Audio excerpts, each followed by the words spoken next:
Welcome back to the channel, and we're back to read this book which was published first in the year 1959. This book contains lectures given during the years of 1957 and 1958 at Institute of Neurology, National Hospital, Queen Square.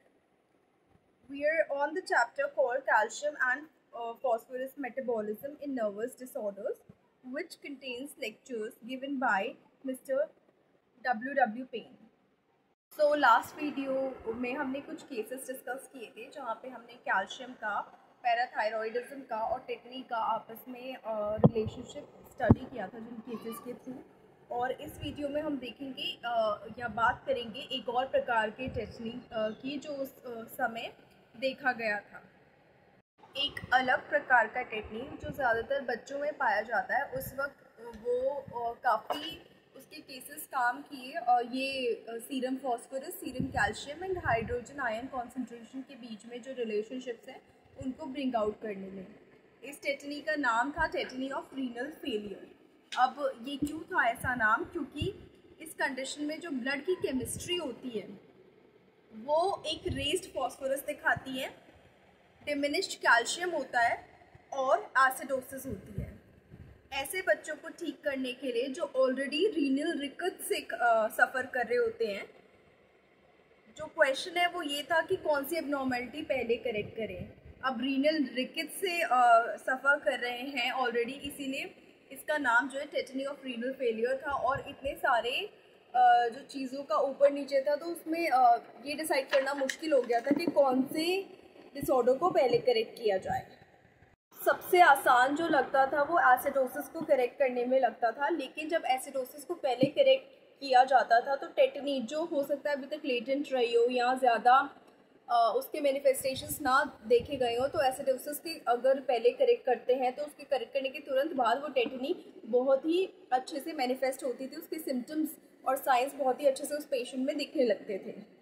अब दूसरा तरीका try करो कि calcium को पहले increase करो by calcium injection या vitamin D दे के, जो है यूजुअली फ्रूटलेस होते थे। और पैराथायरॉयड इंजेक्शंस भी थोड़ा सा ही इफेक्ट लाते थे, एक ट्रांजिएंट इफेक्ट जो कुछ समय तक रहता था उतना ही लाते थे।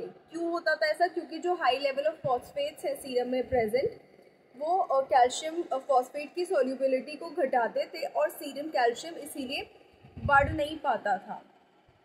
ऐसी कंडीशन में एक ही मेथड ऑफ ट्रीटमेंट समझ में आने लगा कि पहले जो है फॉस्फेट्स को रिड्यूस करें, फिर कैल्शियम को इंक्रीज़ करें और फिर फाइनली जो है एसिडोसिस को करेक्ट करें। जो इससे रिलेटेड, कैल्शियम से रिलेटेड उस वक्त एक इम्पॉर्टेंट मैसेज जो है हर केस को स्टडी करते करते सामने आ रहा था कि जो डिज़ीज़ है उसको पूरी तरीके से स्टडी करना है, क्योंकि हो सकता है कि जो उस पेशेंट में सिम्टम्स है वो कैल्शियम की डेफिशिएंसी की वजह से ना हो, लेकिन उस जो डिज़ीज़ के हैं वो ओरिजिनल सिम्टम्स हों। और क्योंकि डिज़ीज़ की ओरिजिनल सिम्टम है, इसीलिए हो सकता है कि वो हाइपोकैल्सीमिया की वजह से बिल्कुल भी ना हो। इसी कारण ज़रूरी हो गया कि हाइपोकैल्सीमिया के एक्चुअल कॉजेज़ जो है स्टडी किए जाएं। सर्टन सिम्टम्स लो कैल्शियम की वजह से ना होकर डिज़ीज़ की वजह से हो सकते हैं। एग्जाम्पल दिया गया कि इडियोपैथिक हाइपोपैराथायरॉयडिज्म में बहुत ज़्यादा प्रोबेबिलिटी है कि जो होल सिम्टमेटोलॉजी है उस डिज़ीज़ की, उस डिसऑर्डर की, वो लो कैल्शियम की वजह से है। बहुत ज़्यादा प्रोबेबिलिटी इस की लगाई गई। जो भी कॉजेज सजेस्ट किए गए इन्फेंट्स के कन्वर्जन्स के लिए बाय मिस्टर पैटन, और उन्होंने सिम्टम्स जो एसोसिएट किए कन्वर्जन्स के, वो excess of guanidine in blood किए, पर्टिकुलरली इन इन्फेंट, जिनमें पिक्चर जो है क्लासिकल टेटनी की नहीं मिलती है, लेकिन कन्वर्जन्स, जनरलाइज्ड कन्वर्जन्स की ज़्यादा मिलती हैं। और ये देखा जाता था कि उनको ऐसे पेशेंट्स जो एसोसिएट करते थे अपने आप को मेंटल बैकवर्डनेस से, जो धीरे धीरे हाइपोकैल्सीमिया करेक्ट करने पे, ट्रीट करने पे ठीक हो जाता था। दूसरी तरफ आता है स्यूडो हाइपोपैराथायरॉयडिज्म। इसकी जो केमिकल पिक्चर है वो ऑलमोस्ट सिमिलर होती है, लेकिन जो फिजिकल एबनॉर्मलिटीज़ है वो ज़्यादा मार्क्ड हो सकती हैं। जैसे उसकी बिल्ड थोड़ी अलग हो सकती है ऐसे पेशेंट में फेसिस अलग हो सकते हैं, शॉर्ट मेटाकार्पल्स हो सकती हैं, एंड मेटास्टैटिक कैल्सिफिकेशन भी देखा जाता है। तो जैसे हमने एक केस में डिस्कस किया था कि स्किन पे स्पॉट्स हो गए थे जो अल्सरेट हो जाते थे और उनकी एक बायोप्सी करने पे कैल्सिफिकेशन मिला था उसमें। और इसके साथ साथ जो है पेशेंट जो है बहुत ही ज़्यादा मेंटली रिटार्डेड होता है, मेंटल रिटार्डेशन से सफ़र करता है और उसको मेंटल रिटार्डेशन में बहुत ही स्लाइट इम्प्रूवमेंट मिलता है जब कैल्शियम लेवल्स ठीक कर दी जाती है तब भी। इससे ये पता चलता था उस वक्त कि प्रॉबेबली जो इस डिज़ीज़ का या इस डिसऑर्डर का जो सिम्टम्स आ रहे हैं वो कैल्शियम कम होने की वजह से इतने नहीं है जितने की कोई अंडरलाइंग डिफेक्ट है जिसकी वजह से ये हाइपोपैराथायरॉयडिज्म प्रोड्यूस हुआ है और मेंटल डिफेक्ट प्रोड्यूस हुआ है और साथ साथ एनाटॉमिकल पिक्यूलैरिटीज़ प्रोड्यूस हुई हैं, तो उसके अंडरलाइंग कॉज पे काम करने की ज़्यादा ज़रूरत थी। एक और हाइपोपैराथायरॉयडिज्म का फॉर्म इस बुक में इस चैप्टर के लेक्चर में डिस्कस किया हुआ है। कौन सा? जिसमें सर्जिकल एक्सटर्पेशन ऑफ पैराथायरॉयड ग्लैंड होता है, यानी पैराथायरॉयड ग्लैंड को सर्जिकली निकाल दिया जाता है।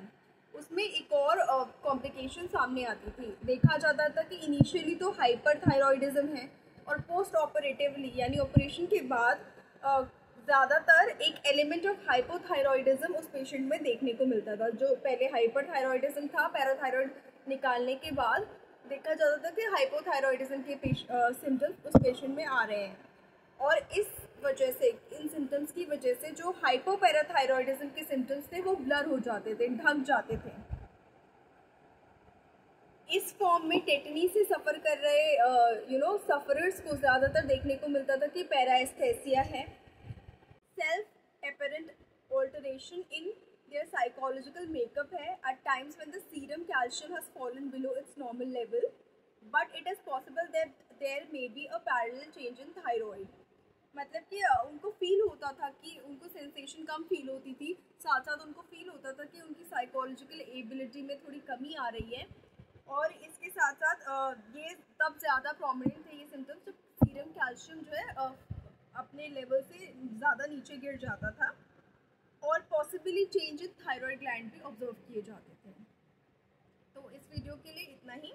नेक्स्ट वीडियो में हम डिस्कस करेंगे कि इंक्रीज कैल्शियम के क्या इफेक्ट्स होते थे, साथ साथ कुछ केसेस के एग्जांपल्स जो इन लेक्चर्स में दिए हुए हैं वो डिस्कस करेंगे ताकि हमारे कॉन्सेप्ट्स और क्लियर हो सकें।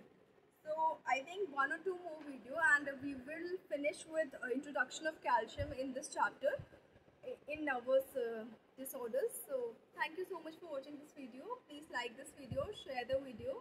Please subscribe to the channel and share your opinions in the comment section. Thank you so much.